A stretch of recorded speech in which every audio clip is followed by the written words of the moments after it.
Time being joined by Godswill Jumbo public affairs analyst and publisher Christina Reports. Thank you so much for being here, Mr. Jumbo. In your opinion, great. In your opinion, what are the underlying causes of the recent political crisis that we see in Rivers State, and how do you think it actually can be resolved? Okay, the causes. We want to look at the causes. I think it's just about the quests, the desperate and the inordinate quest for political relevance. I think that's the basic issue we're dealing with here. The various actors want to be in the limelight. They want to be counted to be relevant and all of that. And I think political relevance should be edged on the foundation of political value addition, social impact, people empowerment, societal development. I think that's what should be the driving, the propelling force for political relevance. You do not achieve political relevance by causing trouble, causing confusion, constituting yourself, you and your supporters, constituting yourself into a nuisance in the polity as we speak. So I think all the actors, especially those who are behind all of this drama, they should look at it. What have you done to improve the lives of the people of Rivers State? What is your contribution to the development of the state? What is that thing that people can refer to on the individual level? I have been impacted. I have been, my life has changed since this person became a governor, since this person became a local government chairman, since this person became a senator. Look at where I was, look at who I was. Now, since he took off a leadership position, now look at what I've become. If I was a responsible young man, I have gone to secondary school, gone to the university, and I'm putting my CV together, trying to look for a job. And then I come across you as a politician, and I now descend from being a decent young man who is looking for legitimate source of income to a thug on the streets, to a miscreant, to a street urchin who has to go about throwing dynamite, wielding cutlass, and abusing, insulting people. Has my life been improved in that respect? I think that is what the politicians should look into. And if we want to talk about the solution, I think the solution is about making sure that governance is asserted. Like we have seen on Saturday, the governor made sure the right environment was created for the people of Rivers State to go about and cast their vote. And that has amplified their confidence in their state chief executive. He told them everywhere will be safe, go out and vote. And we saw across the state, all 23 local governments, all 3,866 polling units, people came out to vote. Electoral materials were moved from the state capital to the local government headquarters to the various polling units. None of them was snatched. None of the electoral officials were attacked. That is very significant for us to take note of. You understand? Unlike before, even with police protection, electoral officials were being attacked. Electoral materials were being, intercepted. But in this case, without any security, anything, anywhere, everything went on smoothly. I think that is what we should be looking at. And then we also need to look at emplacing security, entrenching security. The security agencies, I don't think you need any special order. There is a default mandate to maintain law and order. So why would we wake up and we're seeing local council secretariats being set on fire? We are seeing videos of people shooting. Where did they get the weapons? The government, the federal government is doing everything it can to curtail the proliferation of small arms and light weapons.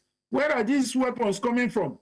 Assault rifles, pistols, and all of that in the hands of non-state actors. in the hands of civilian populace. You know, where are they coming from? How did they get there? How did they get into public facilities and being used to cause mayhem? We need to check these things. So can we emplace governance? Can the security agencies do what they are supposed to do? And if we can do that, I am sure a lot of these things. And then we need to look at economic empowerment. And when I say economic empowerment, I don't mean dashing people money. No, that's not how we empower a people.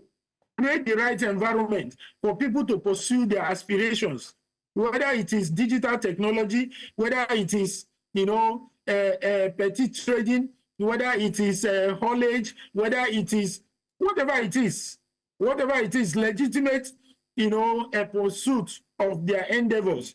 If they can go about their businesses and legitimate income for themselves, I'm sure, you know, there will be less people available to be doing these kind of things we are seeing on national TV, you know. Okay. Look at the young people. Permit me to come in now. Mr. Jumbo. No, they're jobless. Mr. Jumbo, Yes. let me ask one very, very key question that a lot of Nigerians are asking. President Bola Ahmed Tinubu asserts that the courts in itself, have the authority to resolve any political dispute, and the result of this election should be no different, all right?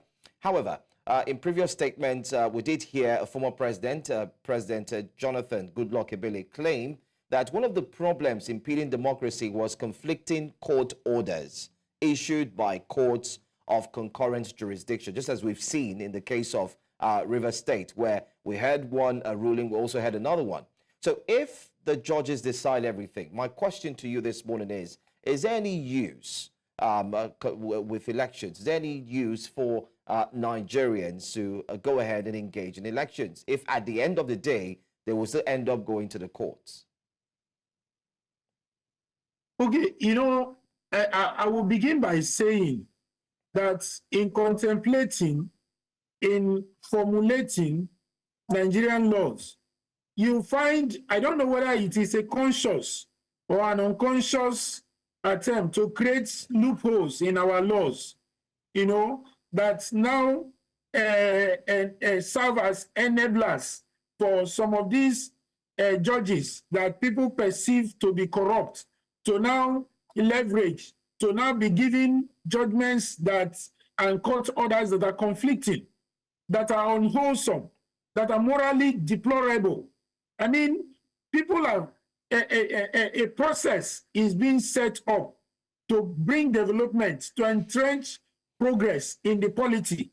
And you, a judge, I mean, do you have honor? You sit and people come to you and they're asking you to give orders that will circumvent progress and development in your own country. And you can give those kind of orders for how much? For how much? These are the things that make people, when people say they lose interest in the judiciary, these are the kind of things. You understand? But I think that the key problem is the lack of judicial governance. Can the leadership of the Nigerian judiciary assert itself? Can these judges know that somebody can ask questions over the kind of judgments they give? I'm not too sure, but I'm sure. I think very recently, one of the former chief justices of Nigeria, was it Aloma or so, one of them, you know, like put all the judges on notice that if you give an order, you give a judgment that is reviewed at the top and found to be less than what it should be, and found to be not consistent with, you know, standard, you know, jurisprudence, that you will be sanctioned. I remember that during that time, a lot of judges were very careful. You hardly have anybody giving injunctions, having a stay of execution and all those kind of conflicting judgments.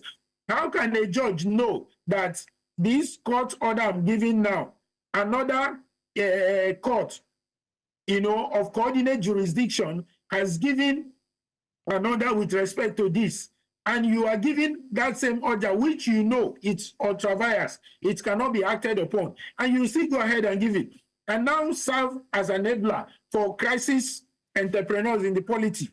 How do you do that? So I think we need to even check For me, I want to suggest that our judges should go through psychiatric evaluation.